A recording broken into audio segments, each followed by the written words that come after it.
नमस्कार दोस्तों, मेरा नाम धनंजय मिश्रा है और हमारा प्यारा सा channel conceptual chemistry with Akash sir, conceptual chemistry bye Akash sir.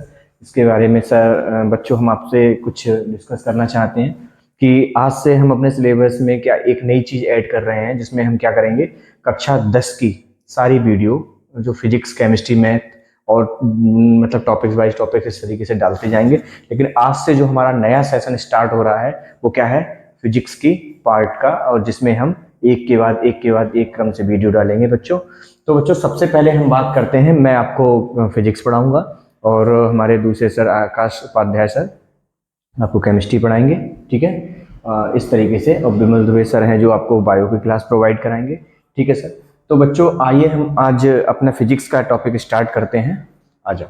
Physics में बच्चों कक्षा 10 में फिजिक्स जो है वो केवल 3, 4, 5 लगभग मेरे ख्याल से 4 या 5 पार्टों में बहुत सफिशिएंट अमाउंट में दिया गया है और जिसको पढ़ना बहुत जरूरी है और अच्छे टॉपिक हैं।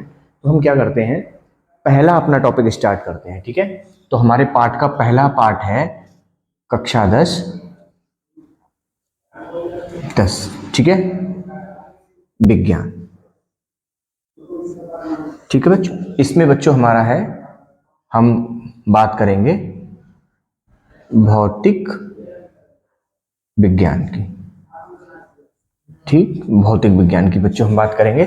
इसमें हम टॉपिक वाइज टॉपिक शुरू करते हैं। हमारा पहला पार्ट है बच्चों इसमें प्रकाश का परावर्तन तथा अपवर्तन। ठीक है बच्चों, हमारा पहला पार्ट का नाम है प्रकाश का परावर्तन तथा अपवर्तन। ठीक है, तो कक्षा 10 में भौतिक विज्ञान जो है हमारा विज्ञान का टॉपिक, इसमें जो भौतिक विज्ञान जो है स्ट्रीम, इसमें हम पहला पार्ट अपना डाल दिया, प्रकाश का परावर्तन तथा अपवर्तन। ठीक है, तो बच्चों इसमें हम टॉपिक वाइज टॉपिक स्टार्ट करते हैं। तो सबसे पहले हम बात करते हैं प्रकाश का परावर्तन। प्रकाश का परावर्तन। ठीक है बच्चों, प्रकाश का परावर्तन तथा इसके नियम। ठीक, आ जाओ बच्चों, स्टार्ट कर। ठीक, हमारा पहला हेडिंग है प्रकाश का परावर्तन तथा इसके नियम। देखो बच्चों, हम सबसे पहले इसको डिस्कस करते हैं। जैसे मान लिया हमारे पास एक कोई चिकनी सतह है।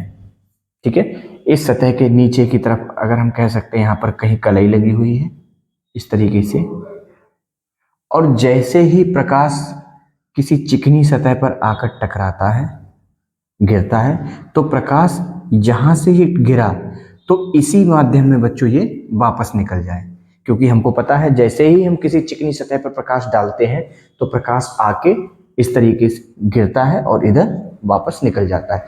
माना ये हमारा माध्यम फर्स्ट है।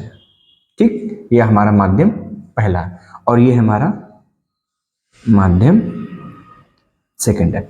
बच्चों आज हम डिस्कस करेंगे, लगभग ये हमारा प्रकाश का परावर्तन है, इस पूरे पार्ट को हम खत्म कर लें। ठीक है, तो हम सही तरीके से इस पूरे पार्ट को खत्म करते हैं और इसका एक तरीके से मैं ये मान के चल रहा हूँ कि जहाँ भी आप पढ़ रहे हैं, जहाँ भी हैं आप इस पार्ट को लगभग कंप्लीट कर चुके हैं। तो एक हिसाब से इस पार्ट को जब आप देखें तो आपके दिमाग में ये चीज़ चलनी चाहिए कि जैसे ही हमारा रिवीजन चल रहा है। ठीक है, चलो तो हम एक नज़र फेरते हैं सिलेबस पे, प्रकाश के परावर्तन पे। जैसे प्रकाश की किरण जब किसी चिकनी सतह पर गिरती है तो उससे टकराने के बाद बच्चों इसी माध्यम में चली गई वापस। ठीक है, तो यहाँ पर क्या होता है, मान लिया हमने यहाँ पर एक अविलंब डाल दिया, ये जो किरण आई थी इसको बच्चों हम बोलते हैं आपतित किरण। आपतित किरण। ठीक, इसका मतलब इंसिडेंट लाइट, इंसिडेंट लाइट। ठीक है बच्चों, यहां से किरण आई और टकराई यहां से और इसी माध्यम में लौट गई, ये बच्चों हमारा अविलंब हो गया। ठीक है, तो यहां पर हम क्या करते हैं, इसको हम बोल देते हैं अविलंब। ठीक है बच्चों, अविलंब। और ये हमारा परावर्तित किरण। ठीक है, जिसको हम रिफ्लेक्टेड लाइट बोलते हैं या रेज बोलते हैं, रिफ्लेक्टेड रेज या किरण, सॉरी, हम इसको लाइट बोल सकते हैं, रिफ्लेक्टेड इंसिडेंट रेज भी बोल सकते हैं, ठीक है। ये हमारा हो गया, ये माध्यम फर्स्ट था, ये माध्यम सेकंड था हमारा। क्या हुआ, थोड़ा सा यहाँ तिरछा है, कोई दिक्कत नहीं, इससे हम इसको थोड़ा सा इस तरीके से बाहर लेते हैं। तो प्रकाश की किरण इधर से आई और टकराई और इसी माध्यम में वापस चलेगी। कभी भी देखना, जैसे कोई मतलब दर्पण हो या ऐसा इस प्रकार का शीशा हो, इसमें क्या है, इस तरीके से हम जब लाइट डालते हैं तो जैसे ही इंसिडेंट लाइट इस पे गिरती है बच्चों, जैसे ही लाइट इस पे गिरी और गिरने के बाद वापस उसी माध्यम में निकल जाए, तो इस घटना को हम बोलते हैं प्रकाश का परावर्तन, ठीक है। आई किरण टकराई और चली गई। यहां पर क्या होता है, ये आपतित किरण और अविलंब के बीच में जो एंगल बनता है इसको बोलते हैं आपतन कोण, आपतन कोण। और बच्चों आपतन कोण को हम प्रेजेंट करते हैं आई से, जिसको हम बोलते हैं इंसिडेंट एंगल, ठीक है।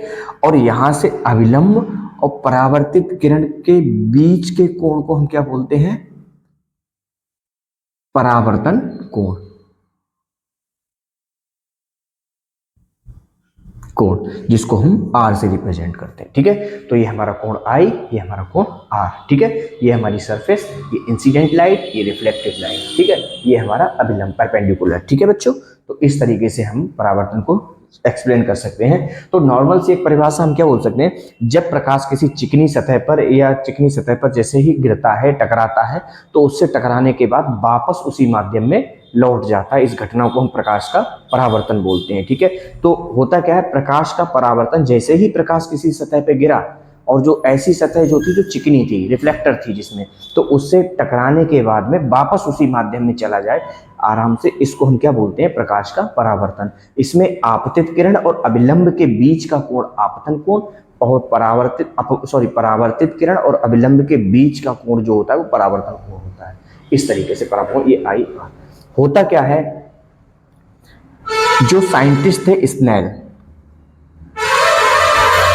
स्नेल जो थे या स्नेल जो थे, इन्होंने क्या किया था, इन्होंने बताया था sine I upon sine R, ये होता है हमारा एन के बराबर, ठीक है। यदि एन बराबर हम 1 मान लें तो ये हमारा sine I upon sine R equal to 1।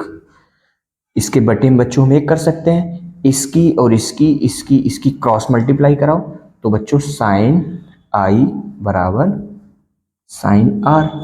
Sign से साइन अगर हम कैंसिल कर दें तो क्या बचा, आई बराबर आर। तो हम बच्चों क्या कह सकते हैं, यहाँ पर हम लिख देंगे, अगर सॉरी अगर दिखाई ना दिया हो, यहाँ पर हम इसी इक्वेशन को यहाँ लिख दें, यानी कि sine I equal to sine R, sine से साइन खत्म, ठीक है, यानी कि आई बराबर आर। तो कोण आई इक्वल टू कोण आर। तो हम कह सकते हैं कि जो प्रकाश का परावर्तन होता है, इसमें कोण आई और कोण आर आपस में कैसे हैं बच्चों, बराबर होते हैं। यानी कि आई का मतलब आपतन कोण, आपतन कोण बराबर होता है किसके, परावर्तन कोण के, ठीक है बच्चों। ये हमारा कहलाता है प्रकाश का परावर्तन, ठीक है। इतनी बात क्लियर बच्चों, ठीक है। अब बच्चों हम बात करते हैं प्रकाश के परावर्तन का जो हुआ था, परावर्तन के नियम, ठीक है, ठीक है। इसमें हम बात करते हैं, यहां से डिस्कस करते हैं, इधर हम बना लेते हैं, ठीक है, छोटा सा इस तरीके से, परावर्तन के नियम। बच्चों परावर्तन के मुख्यतः 2 नियम होते हैं, कितने, 2 नियम होते हैं। इसमें पहला नियम क्या कहता है कि आपतित किरण और परावर्तित किरण तथा अभिलंब तीनों एक ही तल में है। ऐसा तो नहीं दूसरे तल में आ गए, दूसरे तल में नहीं आए, ये ऊपर वाला तल पहला और ये नीचे वाला तल हमारा दूसरा। तो आपतित किरण और परावर्तित किरण और अभिलंब तीनों एक ही तल में है, दूसरे तल में नहीं आए बच्चों, ठीक है। तो एक ही तल में है, तो इसका पहला हमारा क्या हो गया, पहला कि आपतित किरण, आपतित किरण, परावर्तित किरण और अभिलंब तीनों एक ही तल में होते हैं। ठीक है, पहला हमारा हो गया कि आपतित किरण और परावर्तित किरण और ये अभिलंब तीनों बच्चों हमारे कहाँ होते हैं, एक ही तल में होते हैं। ये तल हमारा पहला और ये तल हमारा बच्चों दूसरा, तो तीनों एक ही तल में होते हैं। ठीक है, अच्छा दूसरा इसका और आखिरी हमारा क्या है, सेकंड नियम इसका परावर्तन का बच्चों क्या है कि इसमें क्या है कि ये जो आया आपतित किरण आई और ये बच्चों हमारी परावर्तित किरण गई, सॉरी परावर्तित किरण गई और ये अभिलंब, ये आपतन कोण और ये परावर्तन कोण। ठीक है, तो हम कह सकते हैं कि कोण आई और कोण आर आपस में कैसे होते हैं, बराबर। आपतन कोण, आपतन कोण तथा परावर्तन कोण सदैव बराबर होते हैं। ठीक है, तो बच्चों ये हमारा दूसरा नियम हुआ। इस तरीके से बच्चों हम प्रकाश के परावर्तन की जो हमारी थ्योरी है, थ्योरी वाला पोर्शन है प्रकाश का परावर्तन, ये टॉपिक का, इस टॉपिक का ये हमने लगभग खत्म कर लिया। अब बच्चों हम थोड़े इसके न्यूमेरिकल्स को दिखाते हैं कि ये किस तरीके से प्रकाश के परावर्तन से न्यूमेरिकल पूछ सकता है। ठीक है, तो पहले इसको अगर आप स्क्रीनशॉट लेना चाहें फिर हम इसके न्यूमेरिकल्स को डिस्कस करते हैं। अभी पहले इसको आप स्क्रीनशॉट बना लीजिए अगर लेना चाहो। ठीक है स्टूडेंट, चलो अब बच्चों हम थोड़ा इसके डिस्कस कर लें, इसके न्यूमेरिकल्स कैसे बना सकते हैं। ठीक है,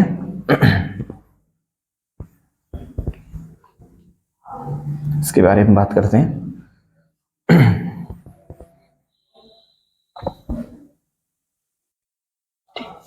चलो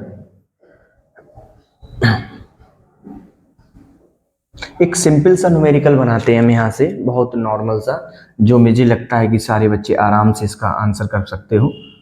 ठीक है, मैं वीडियो जो बना रहा हूँ मेरे दिमाग में बच्चों यही बात चल रही है कि हमारे क्लास का उद्देश्य ये नहीं कि हम आपको बहुत हाईटेक तरीके से समझाएं। मैं चाहता हूँ कि हमारे क्लास में कहीं कमज़ोर से कमज़ोर बच्चा जो हो वो इसको देखे और इसको देखने के बाद उसकी सारी प्रॉब्लम्स खत्म हो जाएं, तब तो बच्चों मुझे लगता है कि मेरा पढ़ाना एकदम ठीक है।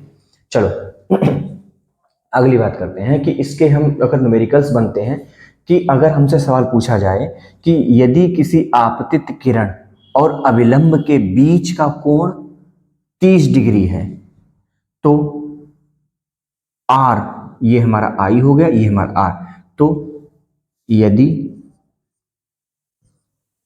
आपतित किरण तथा यदि आपतित किरण तथा अभिलंब के बीच का कोण कितना है बेटा, इनके दोनों के बीच का कोण कितना, 30 अंश है, तो परावर्तन कोण का मान बताओ। ठीक है बच्चों, ठीक है, तो बच्चों अगर हम इसको इस तरीके से इस point A B C D E F इस तरीके से बच्चों मान लें तो इसको हम नॉर्मली सॉल्व कर सकते हैं कि कोण ए बी सी कितना दिया है हमारे पास, 30 अंश, और यही हमारा आई है जो हमारा आपतन कोण है। ठीक है बच्चों, दे रखा है आपतन कोण, और हमको पता करना है ज्ञात सी बी डी बराबर कितना, ये हमारा क्या है आर और ये हमारा क्या है परावर्तन कोण। ठीक है बच्चों, परावर्तन कोण। और बच्चों हमने एक समीकरण पढ़ रखी है कि कोण आई बराबर कोण आर, किस नियम से, परावर्तन के नियम से, परावर्तन के नियम से। ठीक है बच्चों, ये परावर्तन के नियम से। अब बच्चों क्या होता है, आई का मान हमारे पास कितना दे रखा है, 30 अंश, तो 30 डिग्री बराबर कोण आर, यानी कि कोण आर का मान कितना, 30 डिग्री। तो जितना आपतन कोण होता है उतना परावर्तन कोण, और जितना परावर्तन कोण होता है उतना आपतन कोण। ठीक है, तो इस तरीके के अगर पूछा जाए तो हम इस तरीके से सॉल्व कर सकते हैं। अब हम थोड़ा सा कंडीशन को थोड़ा क्रिटिकल बनाते हैं, थोड़ा चेंज करते हैं कि इसके न्यूमेरिकल्स को बच्चों इस तरीके से भी मोड़ा जा सकता है। आप पहले इसका स्क्रीनशॉट बनाना चाहे तो बना लें, ठीक है। ठीक है, चलो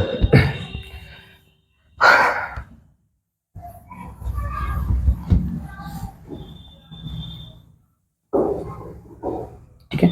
चलो अगला बच्चों हम बात करते हैं, इस बार क्या हो, ये हमारा कोण आई दे रखा है, ये हमारा कोण आर।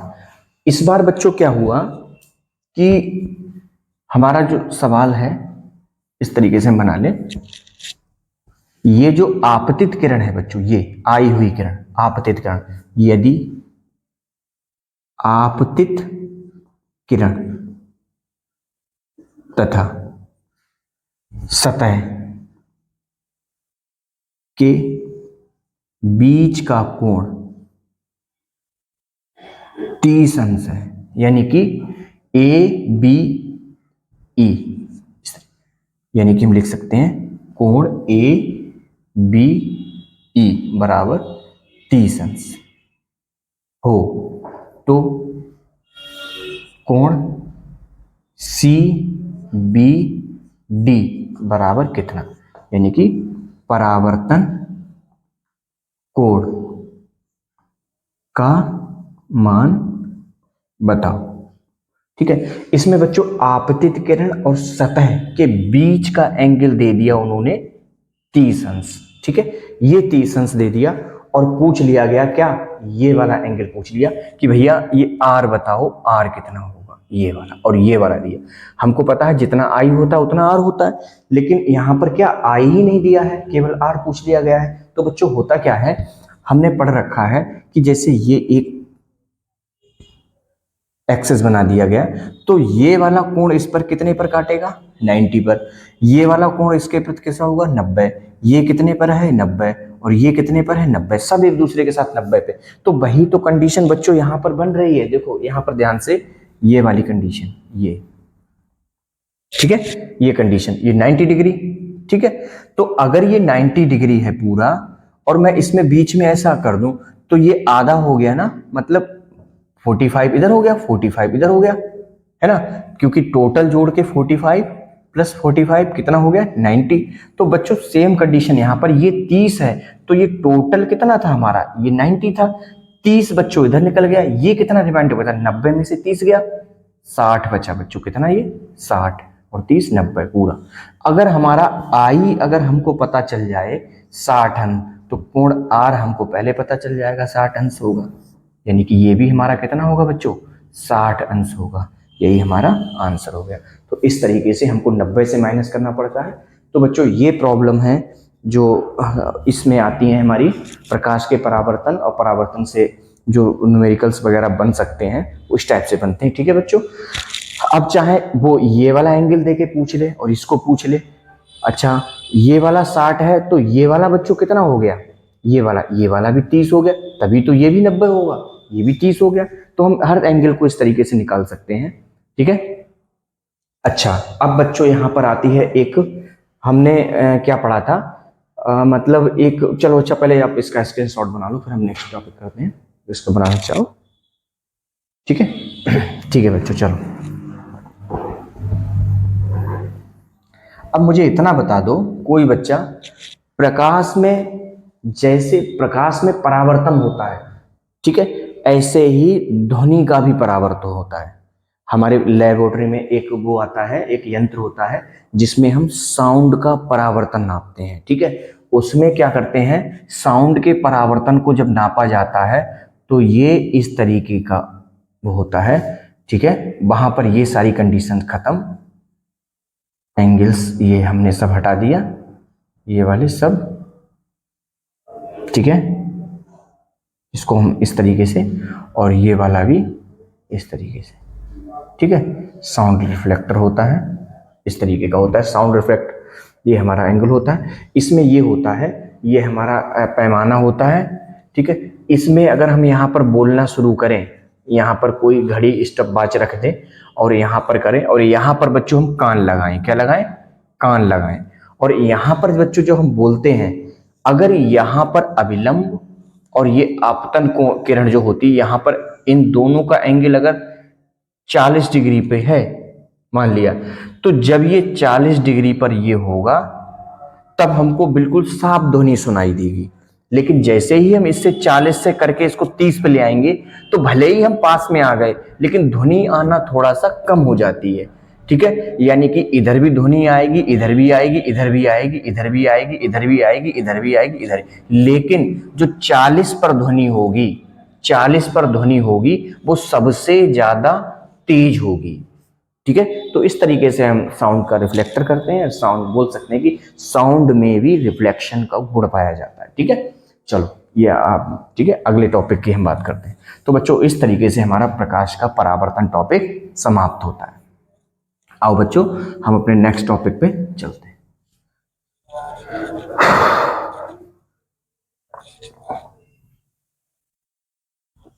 ठीक ठीक है बच्चों, चलो दूसरा टॉपिक लगाते हैं जिसका नाम है प्रकाश का अपवर्तन। ठीक है, प्रकाश का अपवर्तन, इस टॉपिक को बच्चों हम लगाते हैं। प्रकाश का अपवर्तन क्या है? प्रकाश का अपवर्तन, हाँ इसको समझते हैं। जैसे बच्चों मान लिया हमारे पास ये एक सतह है, इसके ऊपर मान लिया वायु है, क्या है? वायु, और नीचे कांच है, कांच, कांच की हमने एक स्लैब बना ली, ये मानिया कांच की एक स्लैब है। ठीक है, और ऊपर बच्चों क्या? वायु। ठीक है, हुआ क्या, जैसे, अच्छा एक चीज और देखो, एक चीज और समझते हैं। वायु हमारा, इसमें मॉलिक्यूल्स जो होते हैं वायु के वो थोड़ा दूर दूर होते हैं। ठीक है, इसको हम बोलते हैं विरल माध्यम। क्या बोलते हैं बच्चों? विरल माध्यम। ठीक, तो चाहे वायु बोलो चाहे विरल माध्यम। इसको कांच के जो अणु होते हैं वो क्या होते हैं? थोड़ा पास पास होते हैं और क्लोजली पैक्ड होते हैं और उनमें बल ज्यादा लगा होता है, आकर्षण बल, इसलिए इसको बोलते हैं हम सघन माध्यम। ठीक, सघन माध्यम।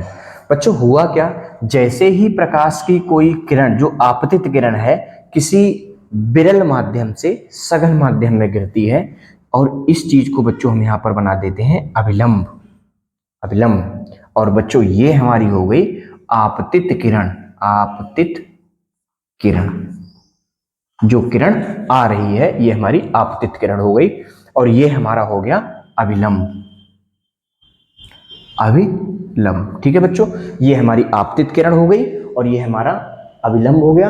अब क्या हुआ, परावर्तित किरण या अपवर्तित किरण जो हम पढ़ते थे उसमें परावर्तन था, अब हम बात करते हैं अपवर्तन। अपवर्तन मतलब refraction of light, refraction of light.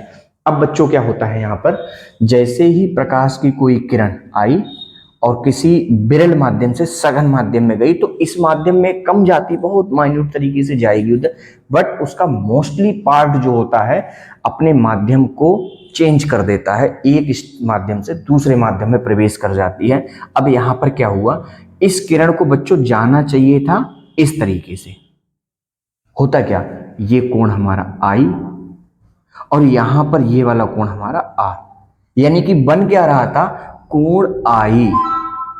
बच्चों बन क्या रहा था, इस वाले फिगर से क्या बन रहा था, कोण आई बराबर कोण आर होना चाहिए था।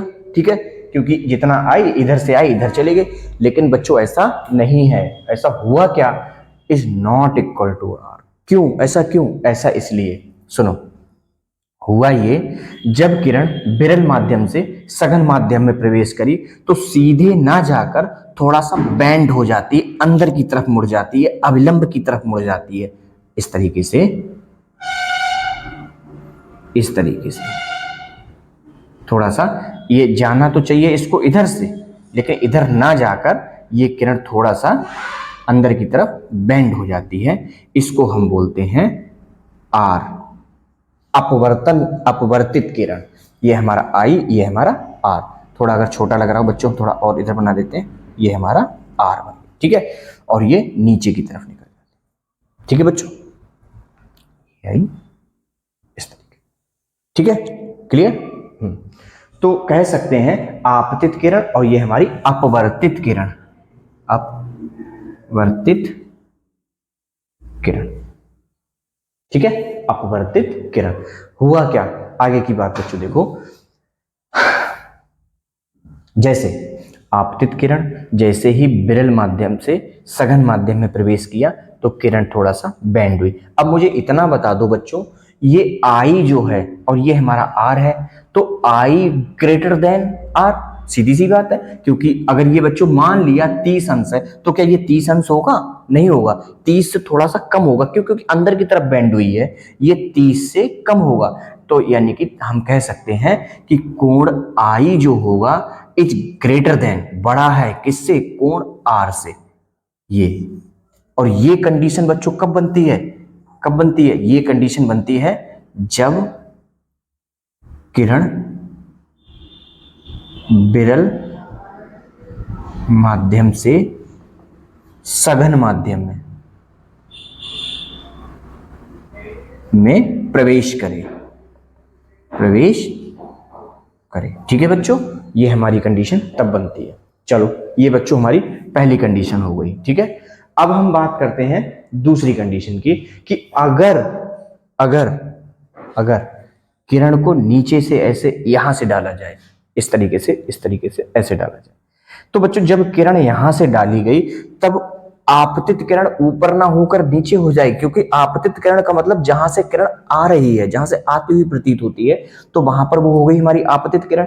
हमने जैसे ही आपतित किरण को ऐसे यहां पर डाला तो ये किरण अंदर की तरफ गई, टकराई यहां पर सघन माध्यम से, और सघन माध्यम से कहां गई? विरल माध्यम में। तो सघन माध्यम से विरल माध्यम में गई तो अभिलंब से थोड़ा सा दूर हट गई, यानी कि आई आर का मान थोड़ा सा बढ़ गया। अब मुझे बताओ, जब ये किरण अंदर जाएगी तो ये आई हो गया, और जब इधर से निकली तो ये आर हो गया, यानी कि कोण आई का मान से ज्यादा होगा कोण आर का मान। क्यों? ये वाली कंडीशन कब फॉलो होती है? जब किरण सघन माध्यम से विरल माध्यम में जाए, विरल माध्यम में जाए। ठीक है बच्चों, ये है हमारी कंडीशन। ये हाँ, कभी भी किसी भी कंडीशन में तुम ये नहीं लिख सकते कोण आई बराबर कोण आर, ये नहीं लिख सकते। ये दो कंडीशन बन सकती हैं, वो भी इस केस के आधार पर। तो ये हमारा कहलाता है प्रकाश का अपवर्तन। ठीक है बच्चों, स्क्रीनशॉट अगर इसको बनाना चाहो बना लो, मेरे ख्याल से इसको सारी प्रॉब्लम्स इसकी खत्म हो गई होंगी। ठीक है, इसका स्क्रीनशॉट ले लो आप।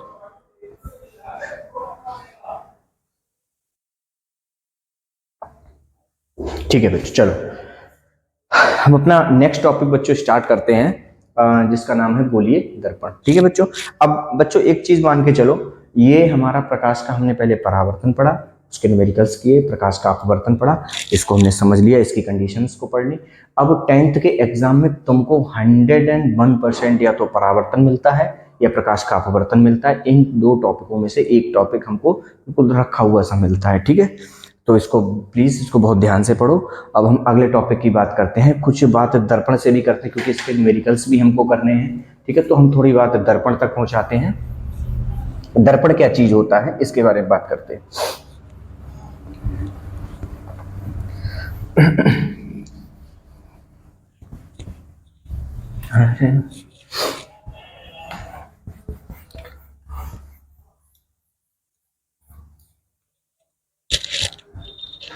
ठीक है बच्चों, आ जाओ, हम बात करते हैं गोलीय दर्पण।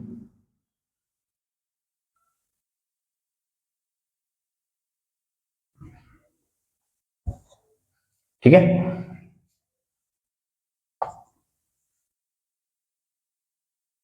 ठीक है बच्चों, गोलीय दर्पण, इसको हम बोलते हैं स्फेरिकल मिरर। ठीक है बच्चों, चलो तो अब हम बच्चों बात करते हैं गोलीय दर्पण को। ठीक है, चलो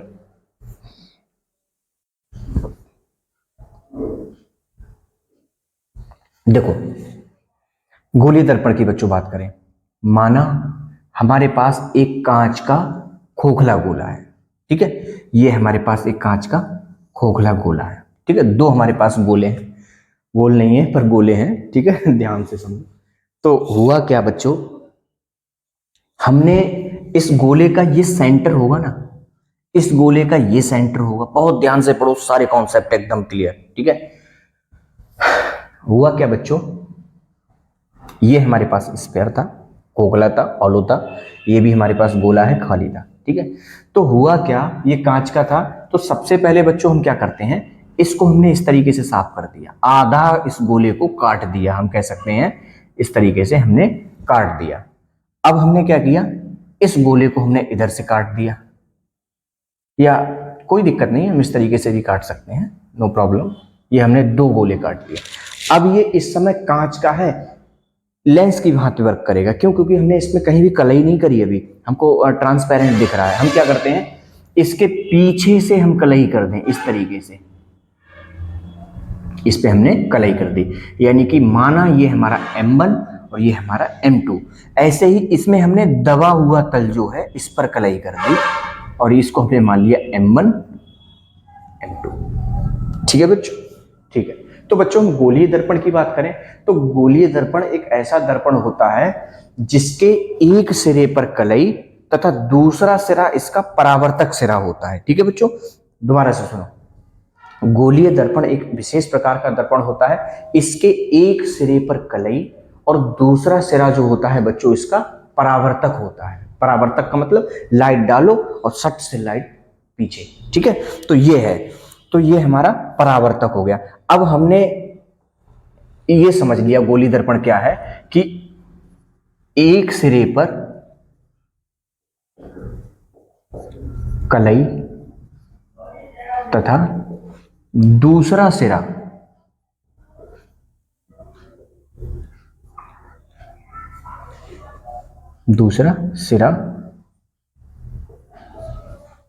परावर्तक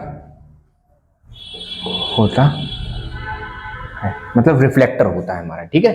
हाँ, एक सिरे पर कलई तथा दूसरा सिरा परावर्तक होता है, गोलीय दर्पण कहलाता है, गोलीय दर्पण कहलाता है, ठीक है बच्चों। Concept clear. तो हमारे फिर दोबारा सुन लो, गोलीय दर्पण किसे कहते हैं। गोलीय दर्पण एक विशेष प्रकार का दर्पण होता है, इसका एक सिरा पर कलई तथा दूसरा सिरा रिफ्लेक्टर होता है, परावर्तक होता है। हमने ये बात यहाँ पर नहीं करी कि कौन से सिरे पर कलई होती है, हमने केवल इतनी बात करी अभी कि एक सिरे पर कलई और दूसरा सिरा हमारा परावर्तक है, हमने इतनी बात की अभी। अब बच्चों बात करते हैं, गोलीय दर्पण हमारे दो प्रकार के होते हैं, पहला हमारा उत्तल दर्पण और दूसरा हमारा अवतल दर्पण,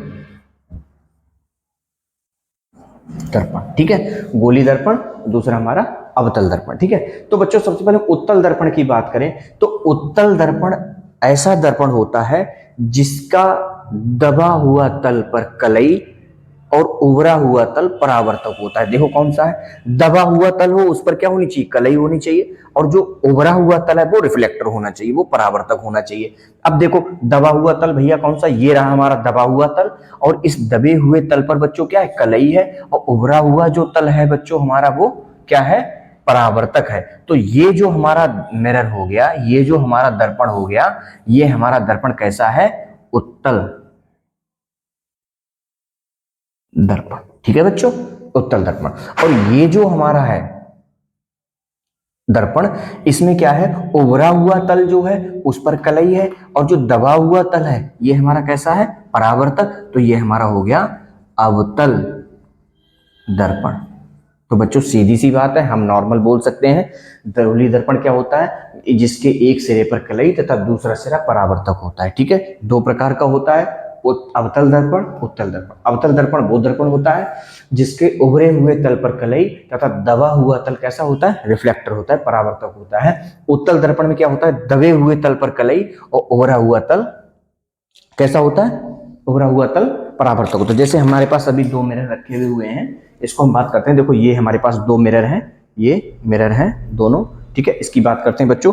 देखो इसमें क्या है, इसके उभरा हुआ तल पे क्या है, कलई है, और ये जो दबा हुआ तल है ये हमारा परावर्तक है। तो देखो दबे उभरे हुए तल पर क्या, ये हमारा उभरा हुआ तल है और ये हमारा दबा हुआ तल रिफ्लेक्टर, तो ये हमारा अवतल दर्पण हो गया। और यहीं पर ये क्या है, उत्तल दर्पण, मतलब जो इस तरीके का है, दबा हुआ तल पर कलई है और उभरा हुआ तल हमारा कैसा है, कैसा है बच्चों, क्या नाम, परावर्तक है, तो ये हमारा उत्तल दर्पण हो, तो ये हमारा उत्तल दर्पण और ये हमारा अवतल दर्पण बच्चों। ठीक है, चलो आगे की बात करते हैं। ये हमारा दर्पण, गोली दर्पण। अब बच्चों हम बहुत जबरदस्त टॉपिक को पढ़ने जा रहे हैं जिसमें से तुमको कम से कम 2 परिभाषाएं मिलती हैं। ठीक है, इसी गोली दर्पण से संबंधित परिभाषाएं 2 हमको मिलेंगी, आओ हम उसका डिस्कस करें। पहले आप अगर इस टॉपिक को समझ गए हो तो इसका अगर स्क्रीनशॉट लेना चाहें तो लेने, समझ ले। ठीक है बच्चों, आ जाओ अगले टॉपिक को बच्चे हम बात करते हैं।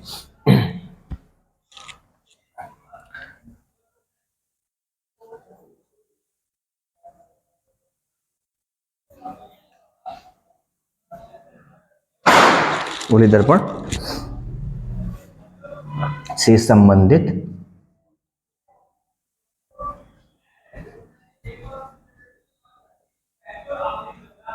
परिभाषाएं। ठीक है बच्चों, इस टॉपिक की हम बात करते हैं, गोलीय दर्पण से संबंधित कुछ परिभाषाओं की बात करते हैं। ठीक है, आओ बच्चों, तो सबसे पहला काम हम क्या करते हैं, सबसे पहला हेडिंग डालते हैं दर्पण का ध्रुव। ठीक है, पहला हेडिंग दर्पण का ध्रुव। चलो बच्चों इसकी बात करते हैं। दर्पण का ध्रुव क्या होता है, दर्पण का ध्रुव। माना बच्चों हमारे पास कोई स्फेयर है, गोला है, खोखला है, इसमें हमने क्या किया, इसका आधा सिरा बच्चों हमने काट दिया। ठीक है, आधा सिरा बच्चों हमने इसका काट दिया। जैसे ही हमने इसका आधा सिरा काटा, हुआ क्या, माना पिछले सिरे पर इसके हमने कलई कर दी। अब कोई बच्चा मुझे इतना बता दे, कोई भी बच्चा मुझको इतना बता दे कि ये जो दर्पण बनके तैयार हुआ, ये उत्तल है या अवतल। मेरा ख्याल है सब बच्चे सही आंसर करोगे, ये हमारा अवतल हो गया। क्यों, क्योंकि उभरा हुआ तल कैसा, कलई युक्त, दबा हुआ तल कैसा, परावर्तक, रिफ्लेक्टर। तो क्या होता है, ये दर्पण था तो ये इसका केंद्र रहा होगा, ये इस दर्पण का केंद्र रहा होगा, यानी कि ये सी रहा। और जब ये सी रहा तो यहां से एक रेखा निकली जिसको हम मुख्य अक्ष के भी नाम से जानते हैं, तो ये इसका सी रहा होगा। यहां पर जो M1 था ये M2 है, ये मिरर है। तो क्या हुआ कि जो परावर्तक तल है, परावर्तक तल का जो यहां पर कोई मध्य बिंदु होता है उसको हम P बोलते हैं, और इस P को हम बोलते हैं दर्पण का ध्रुव। तो हम कह सकते हैं दर्पण के परावर्तक तल का मध्य बिंदु को दर्पण का ध्रुव कहते हैं, ध्रुव कहते हैं। ठीक है बच्चों, ये हमारी परिभाषा हो गई सिंपल सी। तो हम कह सकते हैं कि जो दर्पण का ध्रुव बच्चों है, दर्पण का ध्रुव क्या है कि जो दर्पण है इसका M1 और M2 ये द्वारक है, तो इसका जो परावर्तक तल है ये वाला यहां से लेकर यहां तक का ये परावर्तक तल है, तो इसका जो मध्य बिंदु होता है वो हमारा दर्पण का ध्रुव कहलाता है। ठीक है बच्चों, ये दर्पण का ध्रुव कहलाता है और ये हमारा इस तरीके से ये पॉइंट P से प्रदर्शित करते हैं, दर्पण के बिल्कुल बीचों बीच में होता है। यानी कि ये दर्पण अगर है तो इसका ध्रुव जो होगा बिल्कुल बीचों बीच सेंटर पे रहा होगा। ठीक है, वो हमारा ये हो गया। चलो ठीक है, समझ लो इसको, देख लो। ठीक है, अगली बच्चों हम बात करते हैं, सेकंड बात करते हैं वक्रता केंद्र। ठीक है, इसी में बच्चों हम डिस्कस करते हैं वक्रता केंद्र क्या चीज है, दर्पण की वक्रता केंद्र के बारे में बात करते हैं। ये वक्रता केंद्र क्या चीज है, तो जैसे मान लिया हमारे पास एक दर्पण है,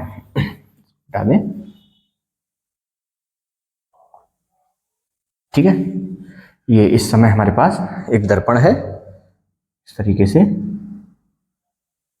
ठीक, ये हमारे पास एक दर्पण है, तो ये M1 और ये हमारा M2 गोली दर्पण। ठीक है, तो इसका वक्रता केंद्र की बात करते हैं, तो जो गोला होता है इस तरीके से स्फेरिकल मिरर जो होता है, गोला होता है, इसको हमने काटा, लेकिन जब काटा था तो यहाँ पर कोई बिंदु सी होता है, मतलब किसी भी खोखले या किसी भी गोलीय दर्पण का वह मध्य बिंदु, किसी भी दर्पण का वह मध्य बिंदु जिसका जो दर्पण है एक भाग है, जिसका एक दर्पण भाग होता है, क्या कहलाता है? वक्रता केंद्र कहलाता है। इसे सी से कहते हैं, इसे सी से प्रदर्शित करते हैं। तो हम कह सकते हैं दर्पण का, या हम सॉरी इसको हम लिख सकते हैं इस तरीके से लिख सकते हैं, गोले का मध्य बिंदु जो दर्पण का एक भाग होता है,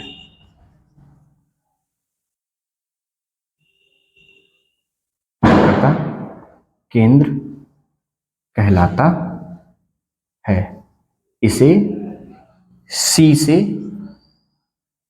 प्रदर्शित करते हैं। ठीक है, तो ठीक है, इस तरीके से हम इसको एक्सप्लेन भी कर सकते हैं, या नॉर्मल हम इसको लिख भी सकते हैं इस तरीके से कि मतलब जो वक्रता केंद्र जो है वो क्या है कि यहाँ से ये दर्पण का ध्रुव P हो गया, और जो गोलीय दर्पण रहा था हमारे पास, जो गोलीय दर्पण था, तो गोलीय दर्पण को जब हमने मिटाया तो उसका जो सेंटर था बिंदु C, तो वो सेंटर पॉइंट जो होता है, जिसका गोली दर्पण किसी गोले का एक भाग है, हमको पता है जो दर्पण है वो एक गोले का भाग है, तो उस गोले का जो सेंटर होता है उसको हम बोलते हैं वक्रता केंद्र। ठीक है बच्चों, तो इस तरीके से वक्रता केंद्र को हम एक्सप्लेन कर सकते हैं। अच्छा, तीसरे बोलते हैं, बात करते हैं वक्रता त्रिज्या। वक्रता त्रिज्या बच्चों क्या चीज है? तो इसको समझते हैं कि जैसे ये दर्पण है हमारा, और इसको हम, अगर यहां पर इस तरीके का दर्पण था हमारा, तो ये वाला पॉइंट C होता है और ये वाला पॉइंट हमारा P, तो क्यों ना अगर हम C और P को जो मिला देते हैं तो यहां से यहां तक की जो डिस्टेंस है वो हमारी R कहलाती है। क्या कहलाती है बच्चों? R। तो हम कह सकते हैं, क्या कह सकते हैं कि वक्रता केंद्र C तथा दर्पण के ध्रुव P, C दर्पण के ध्रुव P के बीच की दूरी को क्या कहते हैं? दूरी को क्या कहते हैं? वक्रता त्रिज्या कहते हैं। वक्रता त्रिज्या कहते हैं। ठीक है, इसे कैपिटल R से प्रदर्शित करते हैं। ठीक है बच्चों, आराम से इसका स्क्रीनशॉट लेना चाहो तो ले लो। ठीक है, वक्रता केंद्र सी। ठीक है बच्चों, ठीक है, आ जाओ। ठीक है बच्चों, अब बच्चों हम बात करते हैं तीसरा, मुख्य फोकस। मुख्य फोकस की बात करते हैं। इंपॉर्टेंट टॉपिक है बच्चों, ये अच्छा खासा पूछते हैं इसके बारे में। मुख्य फोकस के बारे में बात करते हैं। तो बच्चों अब हम क्या करते हैं, दोनों तरीके के दर्पणों को लेते हैं। माना ये हमारा अवतल दर्पण हमने बना दिया। ठीक है बच्चों, कौन सा है? अवतल दर्पण। ठीक है, ठीक है, ये बच्चों हमने बना दिया इस तरीके से, पीछे दबे हुए तल पर कलई कर दी, और इसका जो उभरा हुआ तल है वो परावर्तक है, तो ये हमने ले लिया उत्तल दर्पण। ठीक है बच्चों, ठीक, चलो हमको टॉपिक पढ़ना है क्या? मुख्य अक्ष।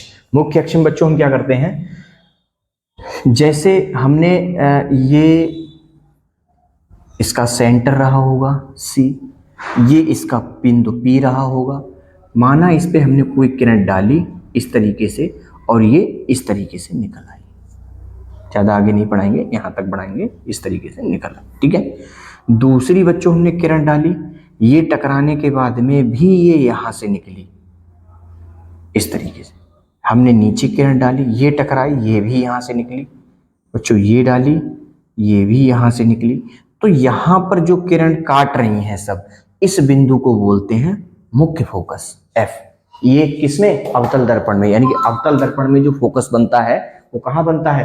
दर्पण का जो परावर्तक तल है उसके फ्रंट में, आगे बनता है। ठीक है बच्चों, ये टकराने के बाद कितनी भी किरणें इस पे इस तरीके से डाल दो, यहीं से जाएंगी, यहीं से। तो इस बिंदु को हम बोलते हैं अवतल दर्पण का फोकस बिंदु। ठीक है बच्चों, इस तरीके से। अब चलो हम आते हैं उत्तल दर्पण पे फोकस बिंदु कहां पर बनता है। तो यहां कलई है, ऑब्वियसली बात है कि किरण इधर ही परावर्तक तल पे ही डाली जाएगी बच्चों। तो जैसे ही हमने इस पे किरण डाली तो ये किरण क्या हुई? इधर चली गई टकराने। अच्छी बात। इधर डाली बच्चों, ये इधर चली गई। यानी कि इन दो किरणों के काटने का कोई मसला ही नहीं उठता, ये किरण कभी काट ही नहीं सकती। हमने यहां पर डाली, ये इधर चली गई। ये लो, क्या इस किरण ने काटा? इस किरण को नहीं काटा। हमने दूसरी किरण डाली, ये इधर चली गई। और लो, ये भी नहीं काट रहा। तो बच्चों काटने का मसला खत्म। ठीक है, किरणों ने काटना बंद कर दिया। अब फोकस कहां पर बनाओगे? फोकस करो कैमरामैन। अब क्या करेंगे?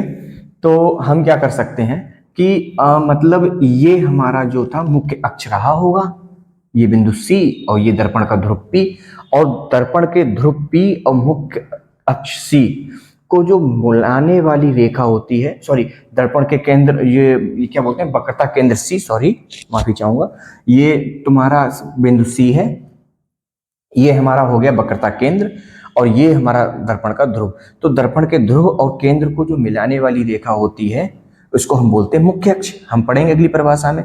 मान लिया अगर ये सी था तो हमको फोकस कहां पर बनाना है?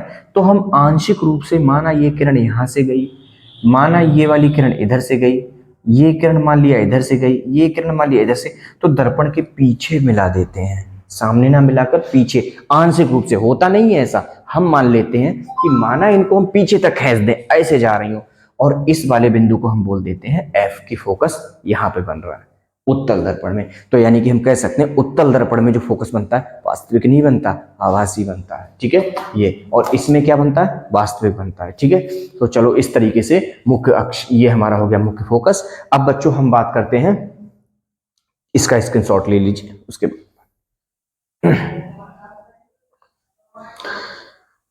ठीक है बच्चों, चलो आओ अगले टॉपिक की बात करते हैं। ये हमारा टॉपिक खत्म, अगली परिभाषा की बात करते हैं।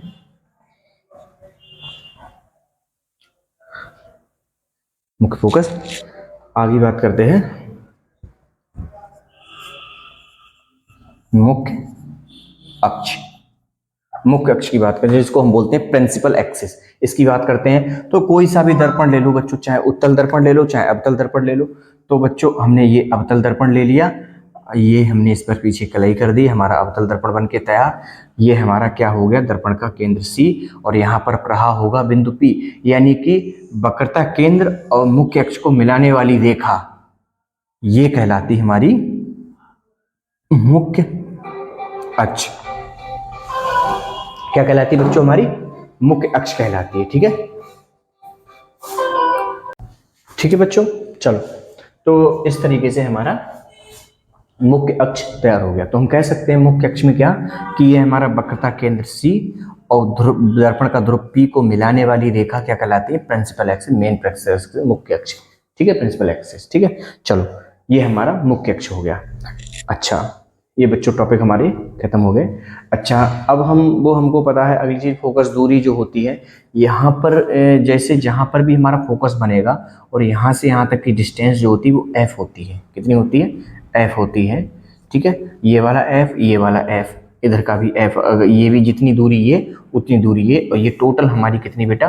r। ठीक है, तो r इक्वल टू जो होता है हमारा 2f होता है, यानी कि f इक्वल टू हमारा r/2 हो गया। मतलब जो फोकस दूरी होती है वो वक्रता त्रिज्या की आधी होती है। ठीक है, तो हम ऐसे भी कह सकते हैं कि जो वक्रता त्रिज्या होती है, इसका मतलब चौथा पॉइंट 5, अगला पॉइंट हम क्लियर करें, फोकस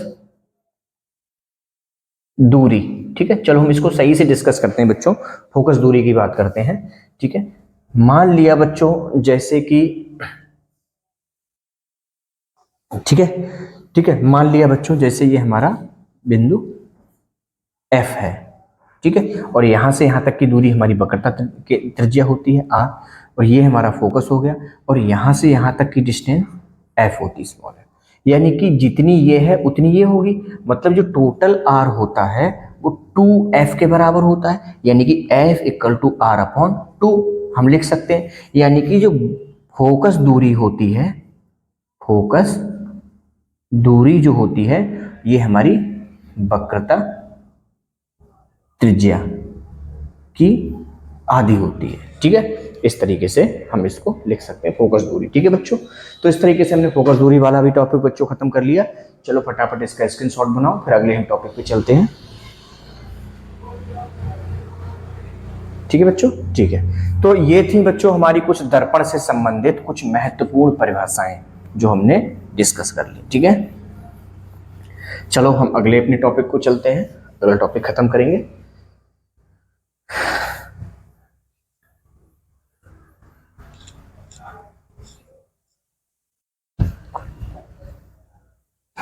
ठीक है बच्चों, अगला टॉपिक है हमारा प्रकाश का प्रकीर्णन। प्रकाश का प्रकीर्णन, ठीक है, प्रकाश का प्रकीर्णन, इसके बारे में बच्चों हम बात करते हैं। प्रकाश का प्रकीर्णन क्या होता है, अब सुनो हमारी बात। जैसे ये हमारी अर्थ है, ठीक है, ये हमारा सन है, सूरज से कुछ किरणें इस तरीके से, प्रकाश जो है वो किरणों के रूप में इस तरीके से आता है, ठीक है। और बच्चों ये हमारा अर्थ है, यहाँ पर ये हमारा इधर जल है, ये भी हमारा जल हुआ, ये भी हमारा जल हुआ। यहाँ पर सरफेस पे बच्चों हम रहते हैं, ठीक है, ये सरफेस पे हम इस तरीके से रहते हैं, हम इंसान वगैरह इस पे रहते हैं, ठीक है बच्चों। ठीक है, ये किरणें इस तरीके से आई, और बच्चों इसके ऊपर ये रहा हमारे पृथ्वी का वायुमंडल। जैसे ही ये किरणें इस वायुमंडल में प्रवेश करती हैं तो होता क्या है, प्रकाश की किरणें जैसे ही हमारे वायुमंडल में प्रवेश करती हैं तो वो धीरे से फैल जाती हैं। क्यों फैल जाती हैं, चारों तरफ अपने प्रकाश को बिखेर देती हैं। क्यों, ऐसा क्यों होता है, ऐसा इसलिए होता है कि वायुमंडल में विभिन्न प्रकार की गैसें पाई जाती हैं, अशुद्धियां पाई जाती हैं, धूल के कण पाए जाते हैं, जो जैसे ही उन पर प्रकाश गिरता है तो पार्टों में डिवाइड हो जाता है, टूट जाता है, स्प्लिटेड हो जाता है, ठीक है। तो हम कह सकते हैं वो इस तरीके से टूट जाता है। कहने का मतलब ये प्रकाश की किरण आ रही थी, इस तरीके से ये हमारी किरणें आती हैं, और जैसे ही सपोज करो, एक बहुत छोटा सा एग्जाम्पल तुमको हम देते हैं, बहुत सिंपल तरीके से हम समझाना चाह रहे हैं, उसको समझो। प्रकाश के प्रकीर्णन की, ये हमारे पास एक गिलास है, ठीक है बच्चों, ये हमारे पास एक गिलास है, इसमें हमने शुद्ध जल ले लिया, शुद्ध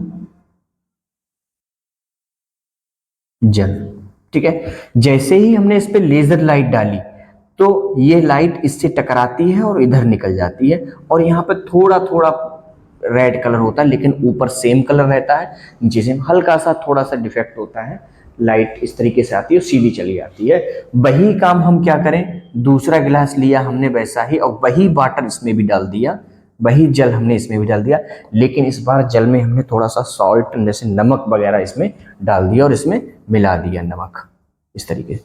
अब हमने जब इस पर प्रकाश की किरण डाली तो ये प्रकाश जैसे ही जाता है ये पूरा इस तरीके से जो नमक के कण होते हैं, प्रकाश उनसे टकराता है तो कण आराम से फैल जाते हैं, ये पूरा बहुत चमकीला हो जाता है बच्चों, इस तरीके से चमकीला हो जाता है, इधर इधर इधर। यानी कि इसको डिटेल में देखें तो ये इस तरीके से इधर चला गया, इधर चला गया, इधर चला गया, प्रकाश इधर चला गया, इधर चला गया, इधर। तो इसको हम बोलते हैं प्रकीर्णित प्रकाश, ठीक है। तो इस तरीके से प्रकाश का प्रकीर्णन होता है, मतलब फैल जाता है। ऐसा ही क्या होता है, जब आसमान से प्रकाश आता है, सूरज से प्रकाश आता है हमारे वायुमंडल में, तो वैसे तो प्रकाश सीधी रेखा में चलता चला आता है, जैसे ही हमारे उसमें एंटर करता है, वायुमंडल में एंटर करता है, तो बहुत सारी अशुद्धियों के कारण और ऑक्सीजन गैसों के कारण उनके कणों से टकराकर स्प्लिट हो जाता है, टूट जाता है, बिखर जाता है। इस तरीके से प्रकाश का प्रकीर्णन हो जाता है, ठीक है, ठीक है। तो ये हमारा प्रकाश का प्रकीर्णन हो गया, ठीक है, ये वाला हमारा टॉपिक, ठीक है बच्चों। बाकी इससे जो बचे हुए टॉपिक हैं इस पार्ट के, उसको हम मतलब नेक्स्ट वीडियो में डिस्कस करेंगे, और इसके न्यूमेरिकल्स जो भी हैं उसको लगभग हम दूसरी वीडियो में ही डिस्कस कर पाएंगे, क्योंकि इसमें टाइम ज़्यादा हो गया बच्चों। ठीक है, ठीक है बच्चों, तो खुश रहें, पढ़ाई करें और सही से अपनी तैयारी करें। बोर्ड एग्जाम हमारे आ रहे हैं और बहुत ही जल्दी हम इसके अगले पार्ट की वीडियो प्लस इस पार्ट के सारे न्यूमेरिकल्स को अगली वीडियो में डिस्कस कर लेंगे। ठीक है, तब तक इस पार्ट का अच्छे से रिवीजन करें। ठीक है बच्चों, थैंक यू।